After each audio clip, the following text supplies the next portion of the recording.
when you have an equation in this form, a over b, so something over something, equals something else over something else, when you have these two fractions set equal to each other, what you are allowed to do, and I'll show you why later, is you are allowed to cross multiply. So that is equivalent to a times d equals b times c. So this is a good way to get out of the fractions, kind of get everything on a level playing field so that you can solve it like you're used to. Probably doing division next to get x by itself, but keep in mind I've got letters here, so let's look at an example that's a little bit more concrete. So let's say we have x over 3 equals, let's say, just want this to be like super basic for a moment. So let's say we had something like this. Or you know what, I want this to switch this around a little bit. Okay, if you have x over 4 equals 3 over 2, so we have two fractions, two ratios, set equal to each other. Well, per the note above, we can multiply the top left by the bottom right. You call it x2 or 2 times x. Don't forget an equal sign and set it equal to the bottom left and top right. 3 times 4. If you want, I'll write it out just so you can see it. We've got 2 times x, or x times 2, and 3 times 4. 3 times 4 is 12. Now we'll just get x by itself. The inverse of multiplication is division. So we've got it.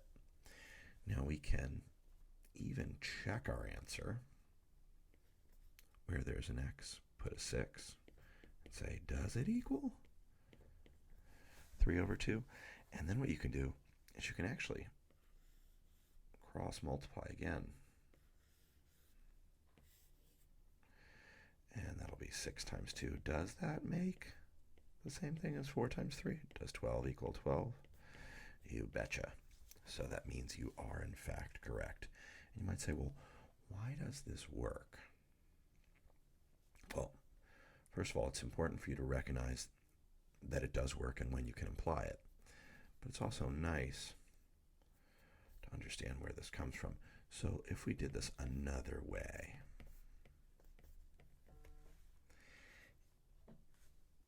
if you weren't sure about cross multiplication or not, what you can just do is solve everything like you're used to.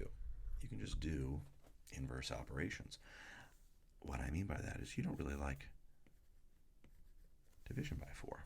What's the opposite of division by 4? Well, that's multiplication by 4. Whatever you do to one side, you darn well better do to the other side.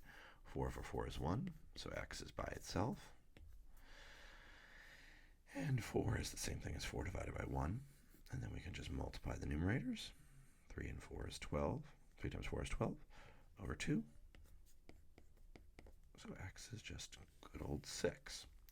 So you can just apply inverse operations. Now this problem kind of worked out very, very quickly and easily. However, sometimes it might be a little bit uglier than just this.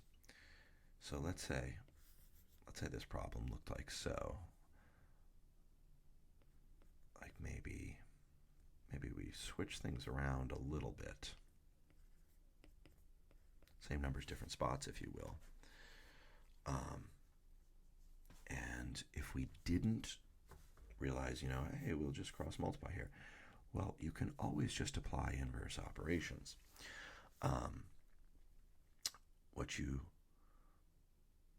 What you could do is you could say, well, I don't like division by x. I want to get x by itself, so I'll multiply both sides by x. Okay, x over x is 1. Sure. We've got 2/3 x chilling over here. Now, if you want to get x by itself, the inverse of division by 3 multiplication by 3. So we'll times this side by 3. We'll times this side by 3. 3 over 3 is 1. Now we just have 2x over here. And we've got 4 times 3 over here. So notice, we're at that same spot. What did we end up doing? Well, we multiplied by x, and we ended up multiplying by 3. We just undid the division. So you don't have to cross multiply. I'm just showing you why it works, and then we know how to solve it from here. So if you want, you can just apply inverse operations, and you never have to cross multiply, because cross multiplication only works when the problem looks like this. Students see fractions and they always want to cross multiply, and that's not appropriate. So if it fits in this categorical box, cross multiplying is the fastest way to do it. But you could just do inverse operations. Let's say we have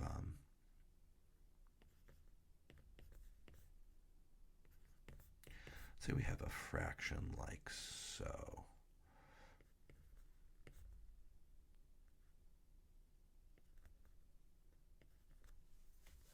All right. Well, since this looks just like the A over B equals C over D business, we can in fact cross multiply. Again, 2 fractions set equal to each other, you're allowed to cross multiply. So then we have 3x times 10.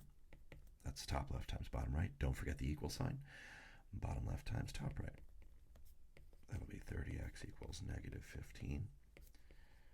Divide by 30.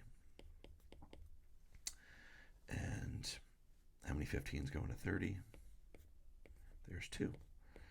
So if you got a 15 out of 30 on a test, you got half, right? Don't forget your negative sign. X equals negative a half. So cross multiplication is a very quick tool if the fractions are kind of sketching you out. But just know, it has to fit in this categorical box. You have to have 2 fractions set equal to each other. And then, and only then, can you cross multiply. Have a beautiful